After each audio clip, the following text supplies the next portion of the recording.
Hello दोस्तों, कैसे हैं आप लोग। तो आज मैं अपने ब्लॉग में और कुछ नहीं दिखाना चाहती हूँ। मैं बस आपको एक मेरी आप बीती कहानी सुनाना चाहती हूँ, जिससे कि आप लोगों की आस्था भगवान पे और ज़्यादा बढ़ जाएगी। मेरी तो बढ़ ही चुकी है। एक्चुअली मैं बचपन से ही भोले बाबा की बहुत बड़ी भक्त हूँ। और बात कुछ ही दिनों पहले की है, जब हम लोगों ने घूमने जाने का प्लान बनाया और वो बनारस में बाबा विश्वनाथ के दर्शन के का प्लान बना। तो वहाँ जाने के बाद जिस दिन हम लोग वहाँ पे पहुँचे तो काफ़ी लेट हो चुका था। तो उस दिन हम लोग नहीं गए दर्शन के लिए। तो नेक्स्ट डे मॉर्निंग में हम लोग दशाश्वमेध घाट पर स्नान करने के बाद भोले बाबा का दर्शन करने के लिए गए। वहाँ पे बहुत लंबी लाइन थी, क्योंकि वो सावन का लास्ट सोमवार था, इसलिए बहुत ज़्यादा भीड़ थी वहाँ पे। इतनी ज़्यादा भीड़ थी कि हमें लाइन में खड़े खड़े 3 घंटे हो चुके थे, लेकिन हमारी बारी नहीं आई थी, हमें बाबा के दर्शन नहीं हुए थे।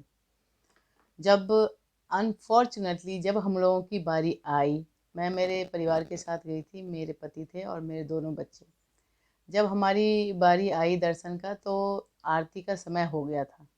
तो पंडित जी सब ने बोला कि अभी आरती का समय हो गया है, अब भगवान की पूजा नहीं की जाएगी, भोले बाबा की पूजा।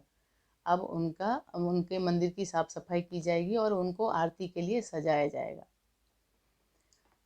तो हम लोगों ने बोला कि हमें दर्शन तो कर लेने दीजिए कम से कम।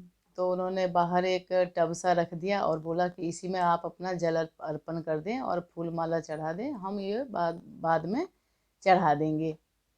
तो इस तरह से मेरे हस्बैंड ने भी और मैंने भी, हम लोगों ने जल चढ़ाया।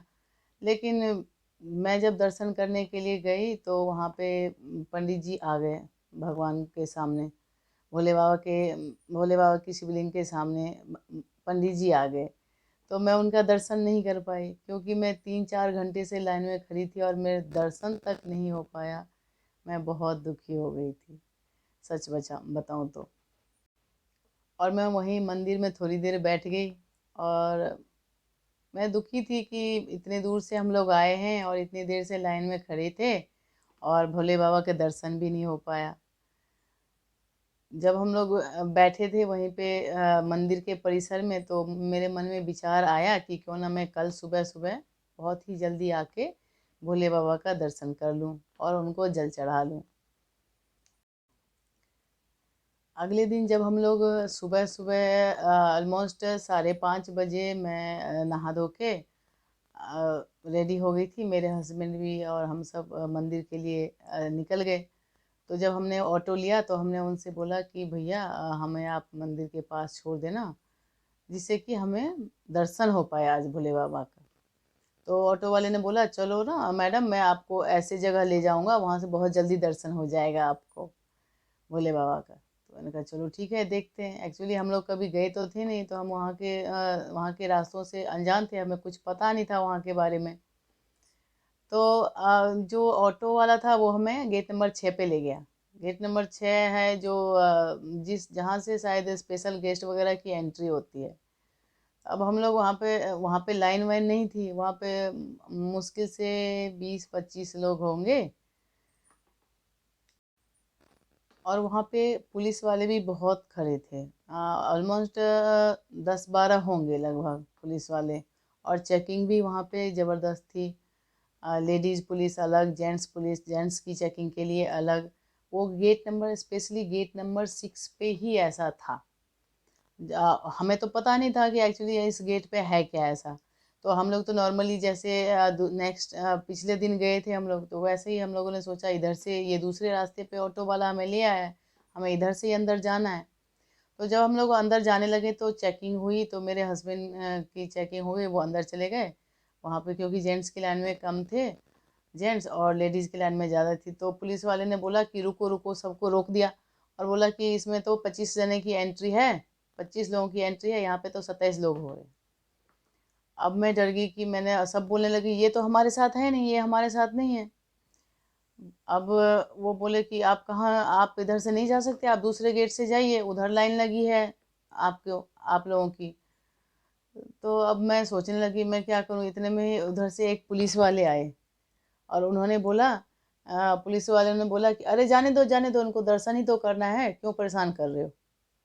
ऐसा उस पुलिस वाले ने बोला कि इनको जाने दो अंदर, दर्शन करना है इन्हें, क्यों परेशान कर रहे हो, जाओ मैडम जाओ, आप जाओ। मैं तो इतनी खुश हो गई ना, समझो पता नहीं मुझे क्या मिल गया है ऐसा। वहाँ पे लाइन तो थी नहीं बिल्कुल भी, हम लोग दौड़ दौड़ के, समझो ना, भाग भाग के जा रहे थे अंदर। मुश्किल से 5 मिनट में हम लोग बाबा के मंदिर में पहुँच गए, और हमें बहुत अच्छी तरह से दर्शन हो गया। हमने पूजा की वहाँ पे, काफ़ी देर खड़े हो गए हम लोगों ने पूजा की, बहुत अच्छा लगा। और उसके बाद जब हम बाहर आए तो मुझे बहुत अजीब सा लग रहा था। जब हम जिस रास्ते से बाहर आ रहे थे वहाँ बहुत बड़ी लाइन थी, बहुत लंबी लाइन थी, कम से कम हमें 1.5-2 घंटा लग ही जाता लाइन में। लेकिन आज के दिन भोले बाबा ने हमें इतने अच्छे से दर्शन कराया, मुझे लग रहा था कि जो मैं इतने सालों से भगवान की पूजा करती आ रही हूँ, आज मुझे उसका फल मिल गया है।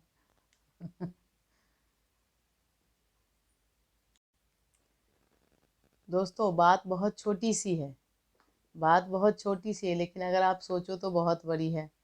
क्योंकि मैं एक दिन पहले भी 3-4 घंटे लाइन में लग चुकी थी और मुझे दर्शन नहीं हुए थे बाबा के। और आज मुझे, जब मैं आज दोबारा आई हूँ उनकी पूजा करने के लिए, तो इतनी जल्दी, ये समझो कि 10 से 15 मिनट में उनके दर्शन भी हो गए और हम लोगों ने पूजा भी कर ली।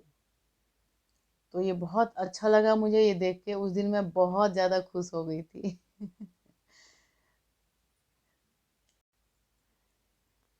मुझे ऐसा लग रहा था जैसे वो पुलिस वाले जो थे, उनको शायद भोले बाबा ने भेजा था कि इनको मत रोको भाई, इनको दर्शन करने के लिए जाने दो, ये तो मेरे भक्त हैं।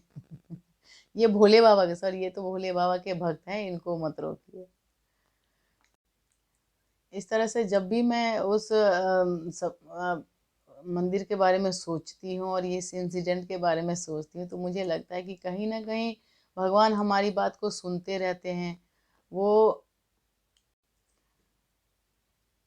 अगर भक्त भगवान से मिलने की इच्छा रखते हैं तो भगवान को भी अपने भक्तों से मिलने की इच्छा होती है।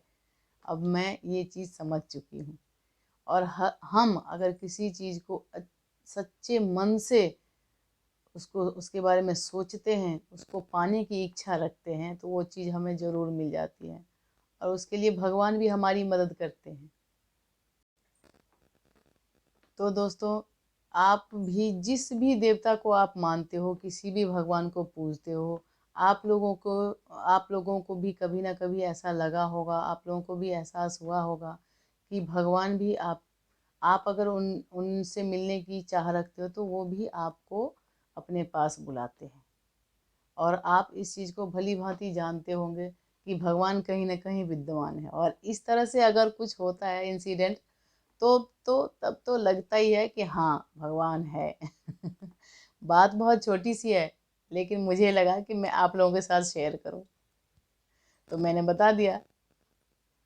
और हाँ, अगर आप लोगों के पास भी ऐसी कोई कहानी है तो उसको ज़रूर शेयर करिए, क्योंकि कोई भी बात मन में रखने से कुछ नहीं होता है, उसको लोगों को बताइए, ताकि लोग भी आपकी बात को सुने, और उनको भी, जो नास्तिक भी हैं, जिनकी भगवान के प्रति आस्था नहीं है, वो भगवान को पूजने लग जाए, उनकी भगवान के प्रति आस्था बढ़ जाए।